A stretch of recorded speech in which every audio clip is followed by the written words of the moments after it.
Du hast Beschwerden im Knie, vor allem in der Kniekehle. In diesem Video zeige ich dir 2 effektive Übungen, damit du die Ursache behandelst und nicht nur Symptom. Am Schluss erzähle ich dir, was sehr häufig gemacht wird in ganz vieler Praxis, die sogar schädlich sein kann, wenn du eine Baker-Zyste hast. Was ist es überhaupt? Ein Baker-Zyste ist nichts anderes als eine Begleiterscheinung. Um das Knie herum gibt es ja eine Gelenkkapsel und diese Gelenkkapsel ist auf der hinteren Seite ein bisschen schwächer, beziehungsweise dort gibt es einfach eine kleine Ausstülpung. Diese Ausstülpung ist bei jedem Patienten da und macht auch nicht unbedingt Beschwerden. Wenn du aber im Knie eine Verletzung hast, wie zum Beispiel ein Meniskusriss oder zum Beispiel Arthrose, dann wird im Gelenk mehr Flüssigkeit produziert. Und diese Flüssigkeit, die landet genau in dieser Ausstülpung. Im normalen Fall ist diese Ausstülpung ja nur mit sehr wenig Flüssigkeit gefüllt. Wenn aber jetzt ganz viel Flüssigkeit in diese Ausstülpung landet, dann ist es einfach der Druck in dieser Region viel zu hoch. Und diesen Druck sorgt dafür, dass du Beschwerden hast. Es kann sogar sein, dass du Taubheitsgefühle hast im Knie, die nach unten Richtung Wade gehen. Und diese Taubheitsgefühle kommen davon, weil diesen Druck, der jetzt in der Kniekehle ist, zu hoch ist und dadurch der Nerv komprimiert wird. Jetzt weißt du, was eine Baker-Zyste ist und warum sie Beschwerden macht. Aber den wichtigen Faktor jetzt für die Behandlung und warum es nichts bringt, nur die Wade zu dehnen, ist, dass die Wadenmuskulatur, die ist ja nur das kleine Spitzen von einem Eisberg. Das würde ja nicht die Ursache bekämpfen. Und die Ursache ist ja diese vermehrte Flüssigkeit im Knie und der erhöhte Druck in der Kniekehle. Das heißt, wenn du deine Beschwerden jetzt halt loswerden möchtest, dann musst du die Ursache deiner Beschwerden behandeln und nicht nur das Symptom.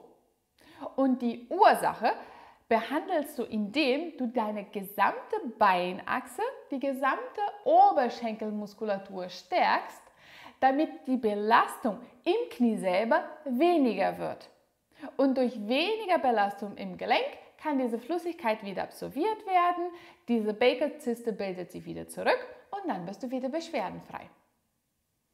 In diesem Video zeige ich dir 2 Übungen. Ein zur Kräftigung der Oberschenkelmuskulatur, zur Entlastung vom Knie und eine Übung, um die hinteren Anteil von der gesamten Beinmuskulatur, die gesamte Muskelkette zu entspannen, damit du im Gleichgewicht kommst von der vorderen Seite und der hinteren Seite.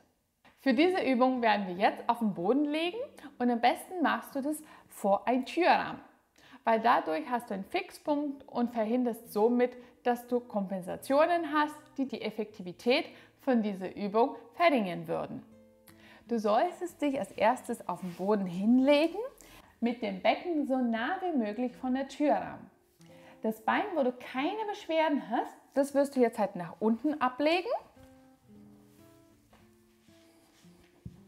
Mit dem Becken so nah wie möglich von der Türrahmen und dann versuchst du als erstes das Knie zu strecken, nach oben. Wichtig dabei ist, dass du die Hacke nach oben bringst Richtung Decke. Die Füße ziehst du zu dir ran. Und dadurch, dass du jetzt halt das Becken hier unten an der Türrahmen hast, das Unterbein nach unten ist, dann sorgst du dafür, dass das Becken und die Lendenwirbelsäule deine Bewegungen nicht ausgleichen können. Das heißt, der Fokus bleibt jetzt komplett auf der hinteren Seite von deiner Oberschenkel und die Wadenmuskulatur. Und dann bringst du jetzt deine Ferse nach oben, rutscht es so weit wie möglich nach oben, die Hacke zeigt zur Decke und die Füße, die ziehst du jetzt zu dir ran.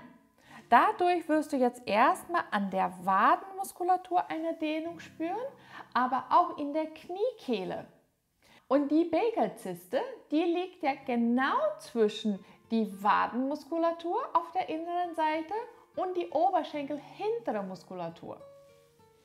So, dann kommst du ganz nah ran von dem Türrahmen, drückst jetzt halt die Ferse Richtung Decke nach oben, gleichzeitig aber das gesamte Bein nach unten Richtung Türrahmen.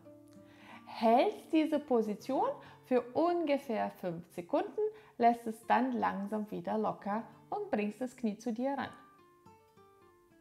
Und das sollst du jetzt mindestens 10 Mal wiederholen.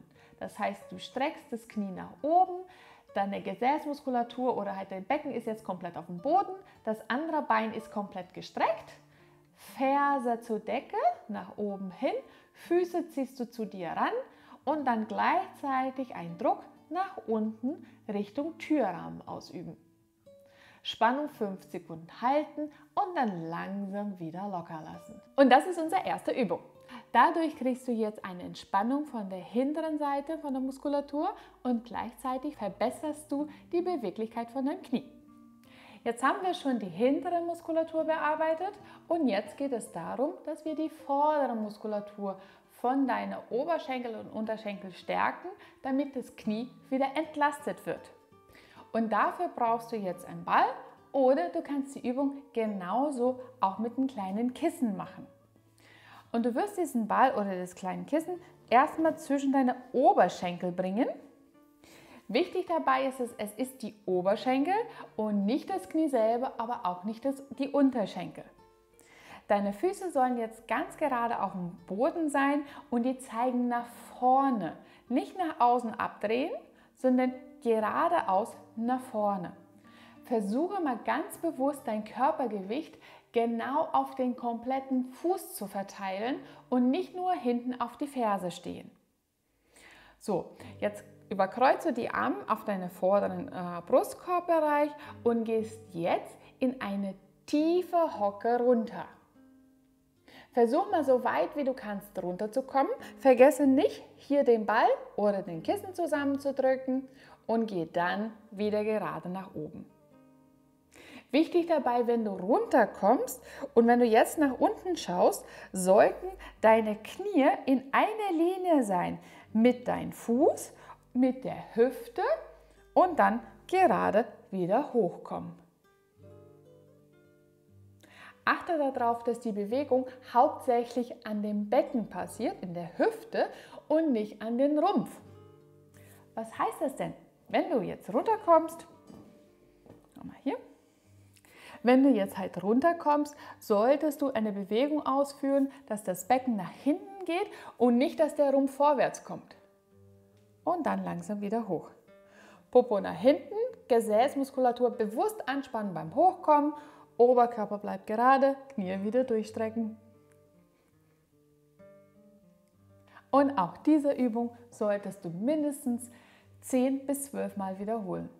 Wenn du aber 10 Wiederholungen zu viel sind und du dabei Beschwerden hast, wäre es sinnvoller, dass du eher mehr Serien machst mit weniger Wiederholungen in jeder Serie. Das heißt, statt 3 Serien mit 10 zu 12 Wiederholungen könntest du zum Beispiel 4, 5 Serien machen mit jeweils nur 4 bis 5 Wiederholungen. Diese Übungen sind besonders effektiv, weil sie an der Ursache der Beschwerden arbeiten und nicht nur Symptom behandeln. Kleinen wichtigen Tipp zu Ende. Es ist nicht sinnvoll, falls du eine Baker-Zyste haben solltest, in der Kniekehle zu massieren und zu drücken. Im schlimmsten Fall kann es passieren, dass diese Kapsel, die dort ein bisschen dünner ist, dass sie sogar aufplatzt bzw. dass du sie zerreißt.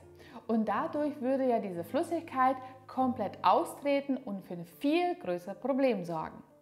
Wenn du Fragen hast, bespreche das mit deinem Orthopäden. Wenn dir dieses Video gefallen hat und du Interesse hast in weitere Videos für deine Gesundheit, dann freue ich mich, wenn du meinen Kanal abonnierst. Und wir sehen uns beim nächsten Video. Tschüss!